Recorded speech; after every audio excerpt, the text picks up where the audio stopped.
Welcome everyone, this is Annie Ray. In this episode, we'll discuss things you should know about German volume training.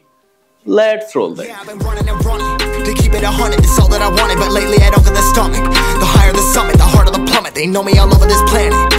I'm just a man and I can't understand it. Proud that I all right, जब 2-3 साल अच्छे से weight lifting proper diet करने के बाद हमारी body एक जगह पे स्टक हो जाती है। हम कितना भी कोशिश करें लेकिन हमारे बॉडी में मसल मास पुट ऑन ही नहीं होता।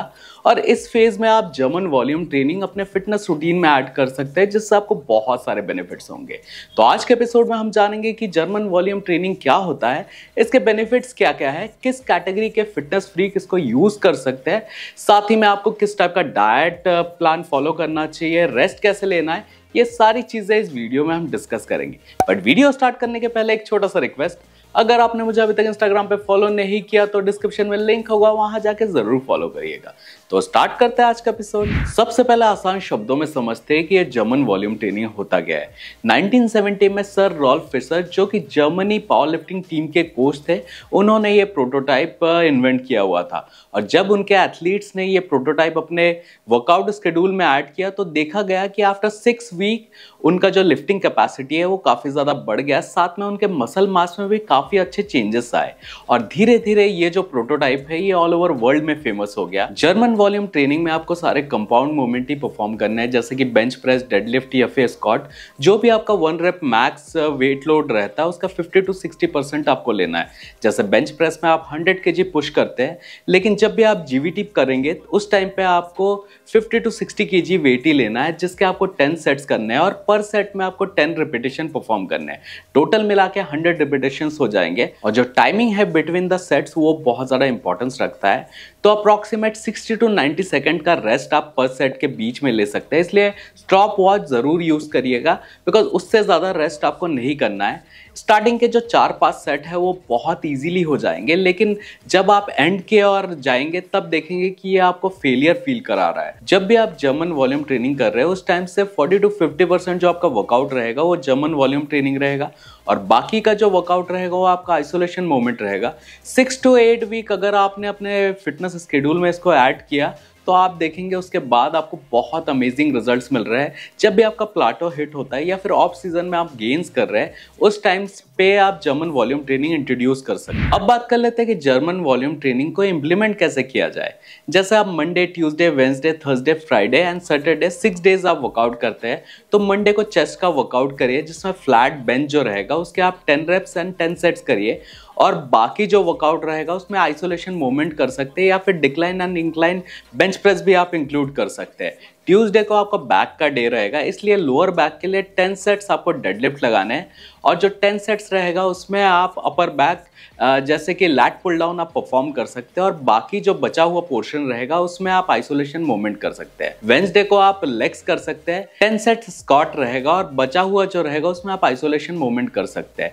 थर्सडे को आपको शोल्डर करना है। शोल्डर के लिए जो सबसे अच्छा कंपाउंड मूवमेंट रहता है वो रहता है मिलिट्री प्रेस, जिसके आपको 10 सेट्स लगाने हैं, और बाकी जो बचा हुआ रहेगा उसमें आप आइसोलेशन मूवमेंट्स कर सकते हैं। फ्राइडे को आपका आर्म्स रहेगा, और इस दिन बाइसेप्स एंड ट्राइसेप्स के एक कंपाउंड मूवमेंट आपको परफॉर्म करना है। बाइसेप्स के लिए आप बाबल कर्ल्स लगा सकते हैं, और ट्राइसेप्स के लिए आप क्लोज ग्रिप बेंच प्रेस कर सकते हैं, और बाकी जो पोर्शन रहेगा उसमें आपको आइसोलेशन मूवमेंट करने हैं। सैटरडे को आपको फिर से लेग्स ट्रेन करना है, जिसमें 10 सेट आपको लेग प्रेस लेना है, और बाकी जो बचा हुआ पोर्शन है उसमें आपको आइसोलेशन मूवमेंट करने हैं। वैसे एक बात आपको बता दूं, जितने भी पावर लिफ्टर या फिर बॉडी बिल्डर्स रहते हैं वो 3 दिन वीक में ये प्रोटोटाइप फॉलो करता है, लेकिन आप चाहे तो 6 दिन भी कर सकते हैं, और अगर आप बहुत ज़्यादा थक जाते हैं तो 3 दिन भी काफ़ी होता है। अब बात कर लेते हैं जर्मन वॉल्यूम ट्रेनिंग के बेनिफिट्स क्या क्या है।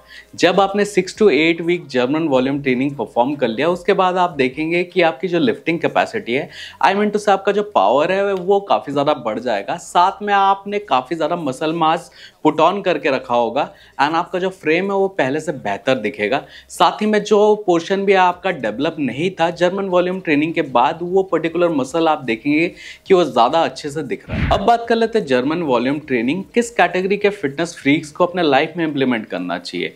तो जो जर्मन वॉल्यूम ट्रेनिंग है वो बिगनर्स के लिए बनाई नहीं है, बिकॉज बिगनर्स को प्रॉपर तरीके से लिफ्टिंग नहीं आती है, और साथ ही में उनका जो पॉस्चर रहता है वो भी ठीक नहीं रहता।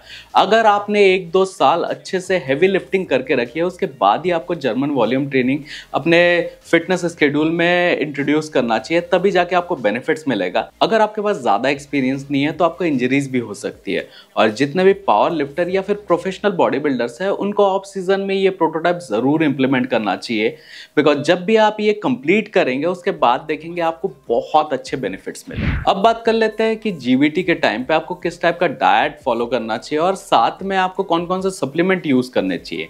तो मेरे हिसाब से जब भी आप जीवीटी ऑफ सीजन में परफॉर्म कर रहे हैं, उस टाइम पे आपकी जो मेंटेनेंस कैलोरी है उससे 200-300 कैलोरीज आपको ऊपर ही खाना चाहिए, बिकॉज ये आपका बल्किंग सीजन रहेगा। और जब आप वॉल्यूम में ट्रेनिंग करेंगे तब देखेंगे कि आपको एनर्जी की ज़्यादा ज़रूरत पड़ रही है, इसलिए आपको अपनी मेंटेनेंस कैलोरी से ज़्यादा लेना है। जब आप कैलोरी सरप्लस रहेंगे तभी आप अच्छे से जीबीटी परफॉर्म कर सकते हैं।